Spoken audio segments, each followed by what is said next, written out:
Hello বন্ধুরা, দেখো আমার মামি আমার সন পাপড়ি কাটছে। এই দেখো আমি এখন কমপ্লেক্স খাচ্ছি। এই যে আমি একটা ছোট্ট দেখে টিকটক নিয়েছি ওখানে। তো বন্ধুরা দেখতেই পাচ্ছ জলখাবার খাওয়া পুরো রেডি হয়েছি। আর আজকে কিন্তু খুব আগেই জলখাবারটা খেয়ে নিচ্ছি, কেননা জলখাবার খেতে আমার 11টা বেজে যায়। আর যেহেতু পার্লারে আজকে প্রচুর ভিড় থাকবে, সারাদিন কাজ করতে হবে, সেজন্য ভাত ডাল সব বসিয়ে দিয়েছি। ঠিক আছে, অলরেডি কাস্টমার বসে আছে, এই খাবারটা খেয়ে চলে যাবো কাজ করতে। আর ভাত ডাল ওগুলো মেয়ে একটু দেখবে।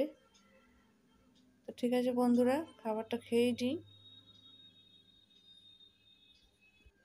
তোমরা তো জানোই পুজোর সময় পার্লারে একটু বেশি কাজ থাকে, তো সেটা আমার ক্ষেত্রেও। তো তার জন্য আমি ঠিকঠাকভাবে ভিডিও করতে পারছি না, আর শরীরটা খুব একটা ভালো নেই, কোনো রকম চালিয়ে যাচ্ছি। তো ঠিক আছে বন্ধুরা, তোমরা সবাই খুব ভালো থেকো। তো চলো, বাই।